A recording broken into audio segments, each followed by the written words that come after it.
అన్నమయ్య జిల్లా రాజంపేట మండలంలోని కొత్తబోయినపల్లిలో గత రాత్రి స్థల వివాదంలో ఇరు వర్గాల మధ్య పరస్పర తోపులాట ఘర్షణ చోటు చేసుకుంది. ఈ ఘర్షణలో ఇరువురు గల వారికి గాయాలయ్యాయి. ఇంటి సామాగ్రిని ధ్వంసం చేశారు.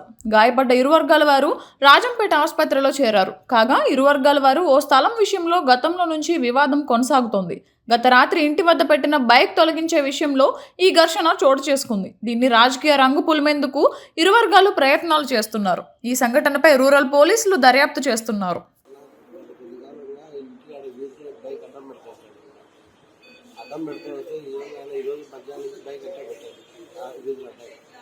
బైక్ తీయడానికి ఎవరు అడిగేదానికి నీకే సంబంధం బండి పైన మగవాళ్ళు బండి పైన చేస్తున్నాడు.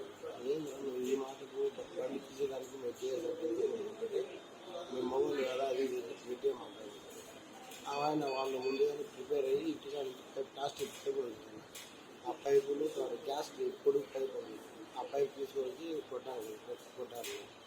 ఆ దాంతో కలమంది అంత చుట్టుపక్కల గ్రామంలో వాళ్ళు వచ్చి ఏం అన్యాయం వాళ్ళ ఇంటికాడికి వచ్చి వాళ్ళ ఇంటిపై విధాలు తెప్పించి ఇది చాలా పద్ధతి కాదంటే మీరు అడిగేదానికి మేము చూసుకోవడానికి మీరు ఫోన్ అని చెప్పి వాళ్ళపై గ్రామస్తులపై కూడా దానికి వచ్చారు. ఇది రెండో పార్టీ.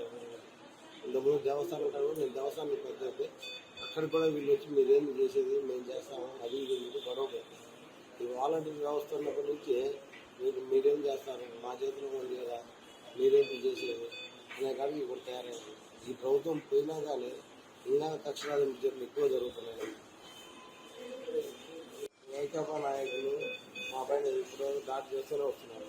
గత ప్రభుత్వంలో చేశారు, ఈ ప్రభుత్వంలో కూడా నాయకులు మా పైన దాడులు చేశారు. మా ప్రాణాలు మా కక్షలు ప్రభుత్వానికి